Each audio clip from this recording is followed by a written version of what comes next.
warahmatullahi wabarakatuh. Kembali lagi dengan aku Aliza Rizky Mulia. Yang di video kali ini kita akan membahas sesuatu yang menarik dan pastinya bermanfaat, yaitu apa? How to get knowledge. Nah, jadi pastikan kalian nonton sampai habis ya. Langsung saja kita mulai.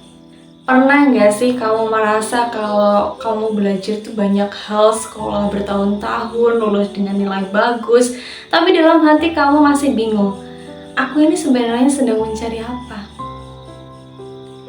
Kita hidup di zaman informasi, semua ada di ujung jari. Tapi, ironisnya, di zaman yang serba tahu ini, manusia justru makin kehilangan makna. Kita tahu banyak, tapi apakah kita berarti kita berilmu? Kita pintar secara akademis, tapi apakah kita mengerti tujuan hidup kita? Hari ini kita akan membahas satu topik yang sangat penting, sebuah pertanyaan yang mendasar tapi sering kita abaikan ya, yaitu bagaimana cara mendapatkan ilmu yang benar.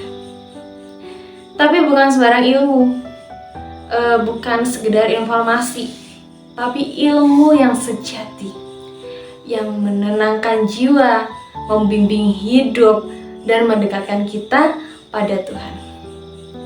Nah, inilah yang akan kita bahas berdasarkan pandangan Islam, filsafat, dan nilai-nilai wahyu.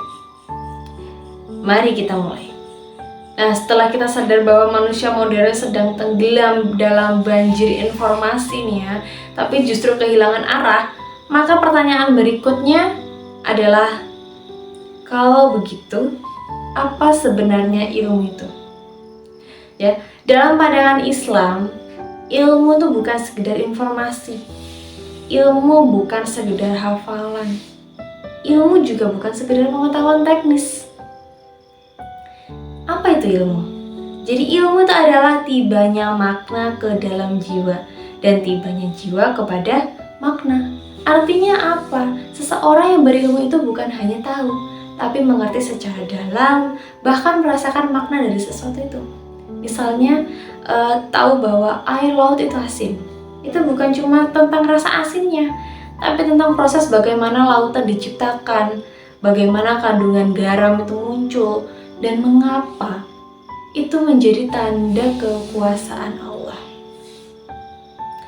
Dalam tradisi keilmuan Islam, ada dua proses penting dalam memahaminya. Yang pertama, tasyawur, konsep awal.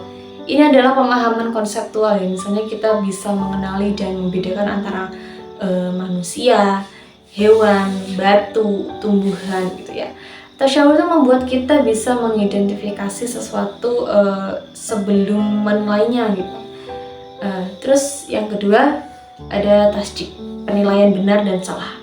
Ini adalah kemampuan menyusun pernyataan yang punya nilai benar atau salah gitu ya. Misalnya air laut itu asin, terus tiada Tuhan selain Allah. Nah, dalam tasdik konsep-konsep dasar disatukan dalam pernyataan yang punya kebenaran objektif gitu ya. Bahkan Plato dalam dialog Theaetetus mengatakan ilmu adalah keyakinan sejati yang dibenarkan dalam Islam.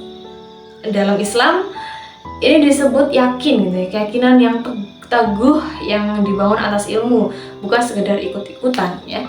Karena itu Imam Al-Ghazali itu mendefinisikan ilmu sebagai pengenalan sesuatu atas dirinya, mengenali sesuatu sebagaimana adanya ya. Berarti kalau kita hanya mengira-ngira atau percaya karena kebiasaan, itu bukan ilmu, itu baru zan, sangkaan, bahkan bisa jadi waham, ilusi gitu ya. Ilmu yang sahih itu harus membawa kepastian, bukan keraguan. Nah, disinilah letak pentingnya. Ilmu bukan untuk membuat kita merasa pintar, tapi untuk membuat kita mengerti dan tunduk kepada kebenaran. Nah, jadi setelah kita tahu nih ya apa itu ilmu, sekarang pertanyaannya, dari mana ilmu itu berasal? Dalam Islam, ilmu itu memiliki dua sumber utama.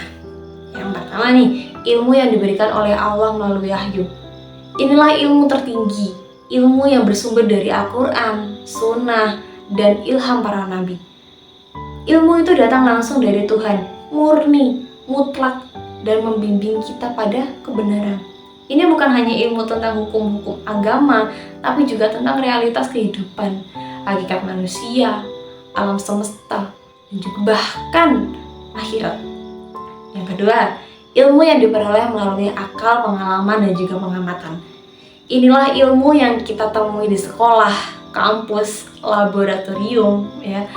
Ia diperoleh lewat observasi, penelitian, dan juga eksperimen. Nah, dalam Islam, kedua sumber ini tuh tidak bertentangan, justru saling melengkapi. Tapi ada catatannya, ilmu duniawi harus ditimbang dengan nilai ilahiyah. Jika tidak, maka ilmu itu bisa menyesatkan, bisa digunakan untuk kesombongan, atau bahkan menjadi alat perusakan. Syekh Muhammad Naqib Al-Atas menjelaskan bahwa ilmu yang tidak dibarengi dengan kepatuhan kepada Allah, maka derajatnya hanya sangkaan, zan, tidak sampai pada keyakinan, yakin itu tadi, ya. Jadi ilmu sejati adalah ilmu yang membawa kita tunduk, bukan melawan. Kita lanjut ke pertanyaan berikutnya nih, yaitu bagaimana cara manusia mengetahui sesuatu? Bagaimana kita membentuk ilmu itu? Nah, proses mengetahui dalam Islam itu tidak netral. Ia dipengaruhi oleh worldview, pandangan hidup kita. Dalam filsafat sains modern, Imre Lakatos menjelaskan bahwa ilmu itu punya struktur. Di pusatnya ada hardcore, yaitu worldview. Ini adalah keyakinan dasar ya yang tidak dipertanyakan gitu. Misalnya dalam Islam itu bahwa Allah itu Esa. Ya. Di luar itu ada paradigma, yaitu kerangka berpikir yang kita gunakan untuk memahami fenomena. Lalu ada teori, data, dan juga fakta. Artinya, fakta itu tidak berdiri sendiri. Fakta dibaca melalui paradigma. Paradigma dibentuk oleh worldview. Maka, ilmu yang dibangun di atas worldview yang salah akan melahirkan kesimpulan yang salah pula. Dalam Islam, worldview-nya adalah tauhid, bahwa seluruh ilmu harus kembali kepada Allah, bahwa semua pencarian ilmu adalah bagian dari ibadah dan penghambaan, gitu ya. Nah, sekarang kita masuk ke sesuatu yang sering dilupakan, gitu, yaitu untuk apa kita menuntut ilmu dan apa tujuan akhirnya. Dalam filsafat Islam, ilmu itu bukan hanya alat untuk hidup di dunia, tapi ilmu adalah sarana untuk mengenal Tuhan. Dalam hadis qudsi, Allah berfirman, "Aku adalah harta yang tersembunyi. Aku ingin dikenal, maka aku ciptakan makhluk agar mereka tuh mengenal." Gitu. Jadi tujuan tertinggi dari ilmu itu adalah ma'rifah, mengenal Allah. Imam Al-Atas menjelaskan bahwa ilmu itu memiliki dua bentuk.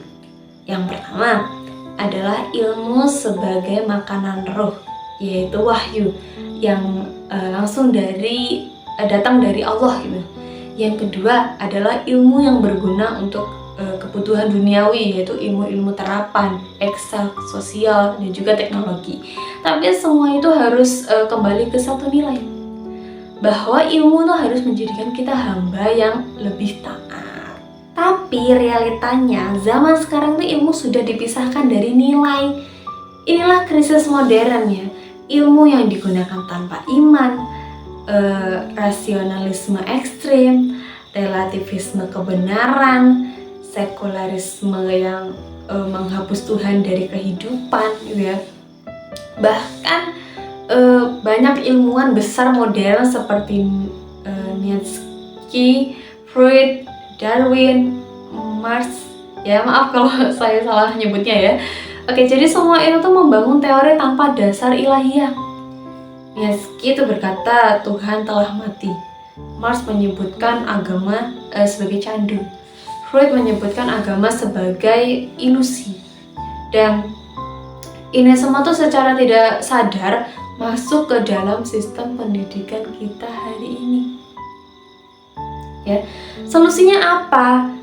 Jadi menurut para pemikir Islam seperti Al-Atas, Hamid Fahmi Zarkashi, dan Syed Hussein Nasr, ilmu tuh harus diislamisasi, disusun ulang berdasarkan tauhid dan disampaikan dengan hikmah, bukan hanya logika begitu.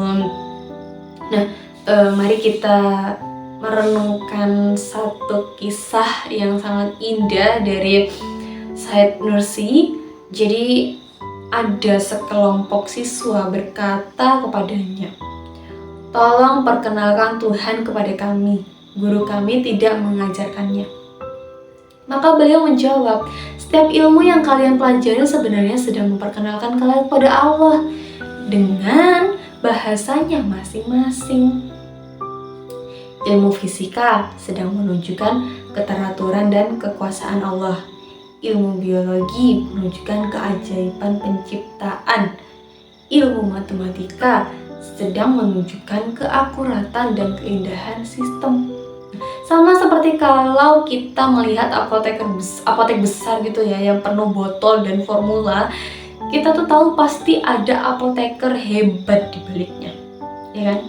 Maka saat ini kita melihat dunia ini nih, dengan miliaran spesies tumbuhan dan hewan, bagaimana mungkin kita tidak mengenal sang penciptanya? Nah, ilmu itu dalam Islam bukan sekedar alat ya, tapi ia adalah amanah. Allah menciptakan manusia itu bukan sekedar untuk hidup, tapi untuk menjadi khalifah di bumi. Dan untuk menjalankan peran itu, manusia itu butuh ilmu, tapi bukan sembarang ilmu. Ilmu yang ditopang oleh ruh yang membawa amanah, qalbu yang mengenal dengan hati, akal yang berpikir secara utuh, dan nafs yang dikendalikan dengan iman. Semua unsur itu harus kembali pada ruh, pada cahaya ilahiyah.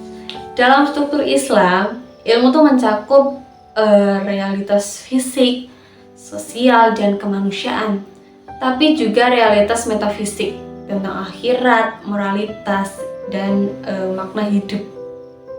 Jadi ilmu yang sejati itu adalah yang membentuk akal, membersihkan hati, menghidupkan jiwa, dan membimbing kita kepada Allah. Nah, teman-teman semuanya, mari kita jadikan pencarian ilmu itu sebagai ibadah, gitu ya. Jangan hanya mengejar gelar, tapi kejarlah pemahaman. Jangan hanya ingin pintar, tapi ingin benar dan tunduk. Ya, semoga setiap ilmu yang kita pelajari itu menjadi cahaya, gitu ya, bukan beban, menjadi petunjuk, bukan kesombongan. Nah, dan semoga semua ini membawa kita menuju ma'rifah, mengenal Tuhan dengan sebenar-benarnya.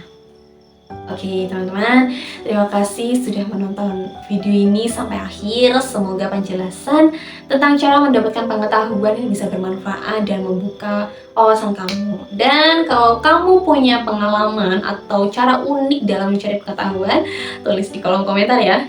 Sampai jumpa di video pembelajaran berikutnya. Terus belajar, terus berkembang, karena pengetahuan itu adalah kunci dari masa depan. Mohon maaf kalau ada salah kata. Saya Aliza Rizky Mulia. Terima kasih dan wassalamualaikum warahmatullahi wabarakatuh. Sampai jumpa.